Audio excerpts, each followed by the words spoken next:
ये चौधरी दिगंबर सिंह जनपद बिजनौर का लाल है। अगर किसी वजह से उनका पाला वो आमने सामने के दो दो हाथ करने के मूड में है तो उन्हें लेने के देने पड़ जाएंगे। कभी कहते हैं साहब हमें हरिजन मत कहो, कभी कहते हैं जाटम ना कहो। भाई पूरे देश का मिलके पहले तय कर लो कि आपको कहना क्या है। हो सकता है यही प्रकरण उनकी जिंदगी की राजनीतिक पृष्ठभूमि को समाप्त कर दे। चंद्रशेखर रावण ने देश के अलग अलग कोनों में जाके, आपने देखा होगा, कभी शासन प्रशासन को ललकारते हैं, कभी सीओ को उल्टी सीधी भाषा का प्रयोग करते हैं, कभी अधिकारियों को उल्टी सीधी भाषा का प्रयोग करते हैं। यहाँ बिजनौर में पहुँच के उन्होंने दिगंबर सिंह को छेड़ के ततैन के छत्ते में हाथ देने का काम करा है। देश वार्ता में आपका स्वागत है। मैं हूं अजान अंसारी। इस वक्त हम नजीबाबाद की मंडी समिति में मौजूद हैं, जहां पर भारतीय किसान यूनियन अराजनीतिक की ओर से महापंचायत हो रही है। जिस तरीके से नजीबाबाद के ग्राम आलोपुर का जो प्रकरण है वो चल रहा है, भूमि विवाद को लेकर, जो दरवाजे को लेकर के पूरा मामला इन दिनों ज़िले में छाया हुआ है।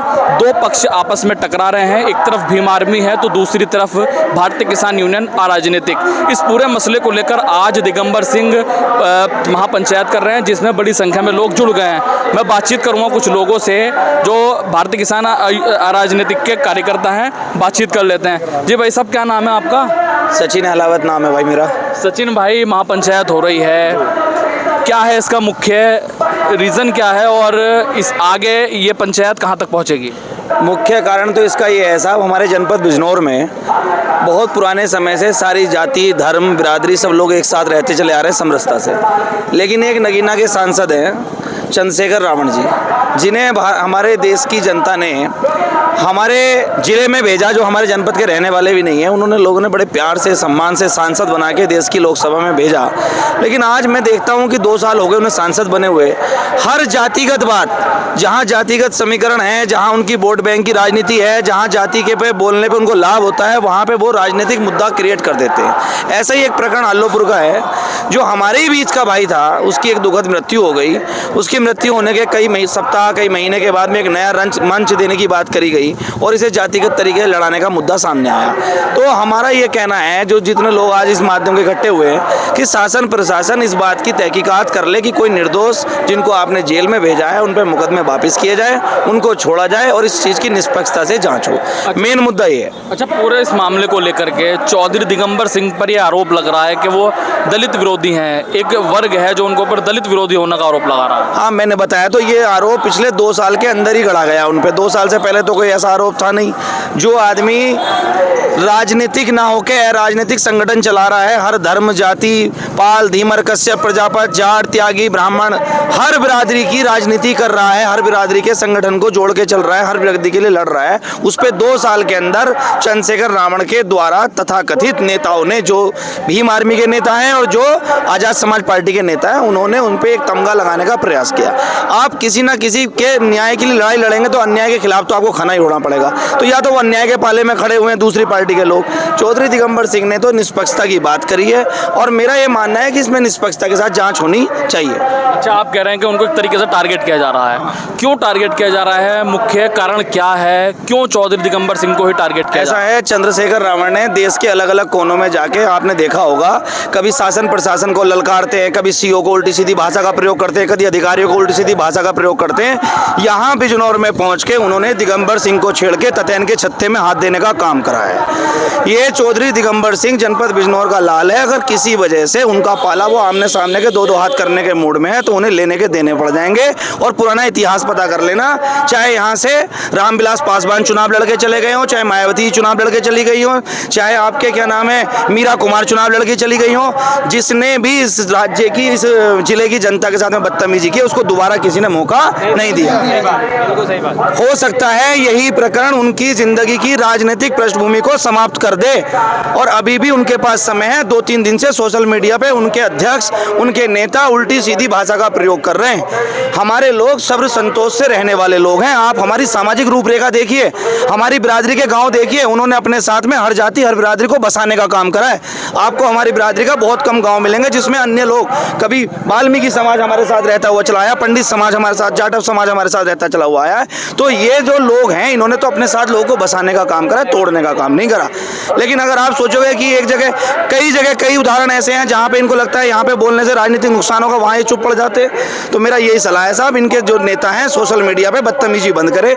कभी कहते हैं साहब हमें हरिजन मत कहो, कभी कहते हैं जाटम ना कहो। भाई पूरे देश का मिलकर पहले तय कर लो कि आपको कहना क्या है। हम गौरव से कहते हैं हम जाट हैं, त्यागी को त्यागी कहते हैं, पंडित को पंडित कहते हैं ना, जाट को जाट कहते हैं। तो इनको क्या कहें अगर इनके साथ में कोई बदतमीजी करने सूचक क्या कहते हैं।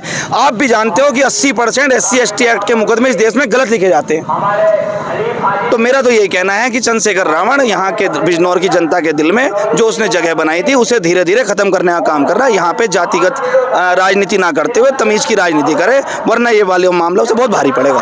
अच्छा, BM आर्मी ने भी चेतावनी दी है कि वो भी इससे बड़ी जनसभा और आंदोलन करके दिखाएंगे इसके जवाब में। हम तो ये कहते हैं कि सही मुद्दों पे आंदोलन करो, किसी के जवाब में कोई आंदोलन ना करो। और ये ही मैं आपको समझाने का प्रयास कर रहा हूँ कि इसे राजनीतिक मुद्दा ना बनाए। जो भीम आर्मी के लोग हैं, जो समस्या, चंद्रशेखर रावण हर उस मुद्दे पे पहुँचेगा जहाँ उसे राजनीतिक लाभ होगा। अगर किसी चीज़ की अनहोनी होगी, किसी चीज़ की घटना होगी, वहाँ पे चंद्रशेखर रावण आपको खड़ा नजर नहीं आएगा। मैं यही कह रहा हूँ, ये आमने सामने का चैलेंज का विषय नहीं है, इसे चैलेंज का विषय ना बनाओ। अगर ये चैलेंज का विषय बना तो लेने के देने पड़ जाएंगे। अच्छा, आलोपुर का मामला है, एक तरफ किसान है, दूसरी तरफ दलित समाज के लोग हैं, तो इसमें डायरेक्ट चंद्रशेखर आज़ाद की एंट्री कैसे हुई? आपको मतलब आप उनको कह रहे हैं कि चंद्रशेखर की इसमें डायरेक्ट मामला है, तो कहाँ उनकी एंट्री हुई है, कहाँ वो प्रशासन के आड़े आए या इस पूरे मामले को लेकर के सामने आए? हमारे साथ जो व्यक्ति खड़े हुए हैं ये आलोपुर गांव के रहने वाले हैं। ये इस पूरे मामले में बनाएंगे कि कब की घटना है और कब ये घटना होने के बाद में दोबारा से पुलिस इसमें कब सतर्क हुई। आप इनसे बात कीजिएगा। चलिए, देखिए आलोपुर से जो व्यक्ति हैं वो भी मौजूद हैं, इनसे पूरा मामला समझने की कोशिश करेंगे।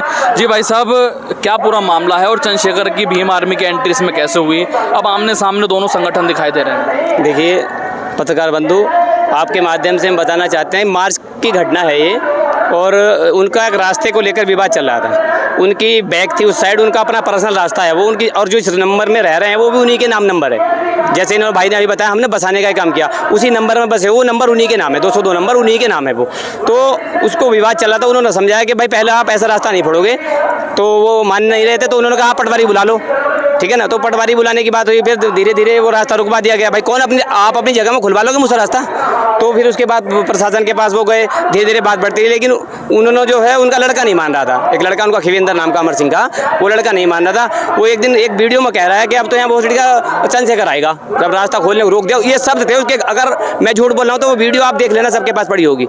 उसके बाद वो एक दिन पता नहीं अचानक वो उन्होंने वो एक पॉइजन कलेड़ी गए, कलेड़ी से वो पॉइजन लेकर खाने के बाद वो आ गए। एक हमारे पास नहर है, वो नहर पर आकर गाँव के पास आते आते वो गिर गए। उनके परिवार के व्यक्ति ने उठा कर ले गए। उठाने के बाद वो पहले नजीबाज CHC ले गए, फिर वो बीन और बीरबल के डॉक्टर बीरबल के यहाँ ले गए। उसके बाद वो उन्हें गांव ले आए।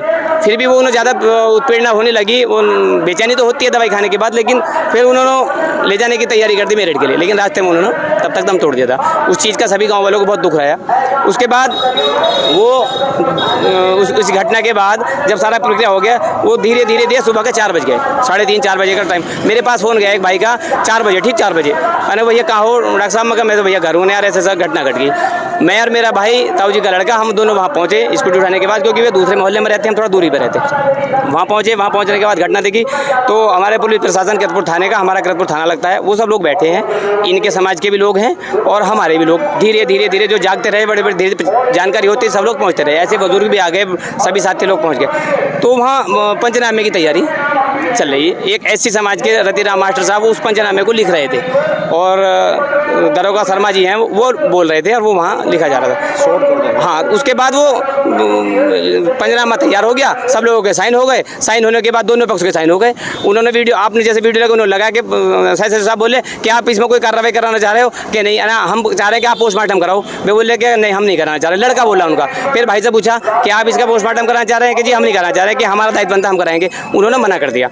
उसके बाद तो आप जिंदगी में कोई कार्रवाई नहीं करोगे, कानूनी कार्रवाई जी नहीं करेंगे, बस वो इतनी बात हुई। हम लोग अपने अपने घर चले गए और वे क्या ना प्रशासन को वहाँ छोड़ दो। आपसी सहमति से वहीं निपट गई। बिल्कुल। तो इसमें चंद्रशेखर की बात कहाँ से आ रही है? भीम आर्मी की एंट्री कैसे? तीन व्यक्ति वहाँ थे भीम आर्मी के शुरू में जब हम पहुंचे, लेकिन वो तब तक उन्होंने कोई फोन नहीं किया, कोई बात नहीं हुई। एक ललित थे और 2 धनसिनी के थे, गजराज एक और परमिंदर करके कुछ ऐसे है। तो उन लोगों ने बाद में हम अपने घर आ गए। पंचनामे में उसके ललित के भी साइन है, जो ललित नाम का लड़का था उसके भी साइन है। हम अपने घर आ गए और 10 बजे के आसपास मैं जाना था, मैंने फ़ोन किया छोटे भाई को, मैं यार वो बॉडी नहीं गई, अभी गाँव में ढोल बजते हैं ना भाई, शोक का ढोल बज, वो लगा पता नहीं, मैंने फ़ोन किया, वो ले गया, तो मामला ही बदल गया। मैं वहाँ पहुँचा तो देखा तो साला पुलिस प्रशासन, तहसीलदार सब वगैरह वहाँ खड़े हैं। तो मगर हुआ अब क्या हुआ कि इनकी जेब से सुसाइड नोट मिले। मैं कि भाई अब ये सुसाइड नोट तब कहाँ थे, अब जा इतना समय इसके साथ सब लोग रहे तब किसी को मिले नहीं। मैंने एक बात उनसे पूछी, जितने वहाँ अधिकारी पुलिस लोग खड़े थे, भाई सुसाइड नोट है तो बता दो कहाँ है, दिखा दो एक बार, दिखाएं तो सबको चाहिए नहीं, करनी चाहिए। तो वो बोले कि ये इनके जो है फोटो स्टेट होने के लिए धनसिनी गई है। भाई इतनी बात मेरी उनसे हुई है और बात होने के बाद हम अपने काम पे चले गए सब लोग। इन्होंने उसके बाद में जब मैं वहाँ पहुँचा था, जब आप दोबारा में, तब सारे कम से कम 50-60 लोग वे आ गए थे भीम आर्मी वाले। तो फिर क्या हुआ अब बताओ। हमारा तो यही है जो सचिन भाई ने कहा, मानना यही है कि न्याय कर दो, और अगर हमारा दोषी है तो दोषी तो प्रशासन भी, प्रशासन के नाम भी लेटर, अगर हमारा दोषी है तो एसडीएम के नाम भी लेटर है तो एसडीएम भी दोषी है। और कुछ उनके गांव वाले ऐसी समाज के बताते कि लड़के से नाराज था, 8 दिन से उसने अपने कपड़े सारे जला दिए, एक जोड़ी कपड़े में घूम रहा था, तो दोषी कौन है ये तो पता ही नहीं चल पा रहा दोषी कौन है।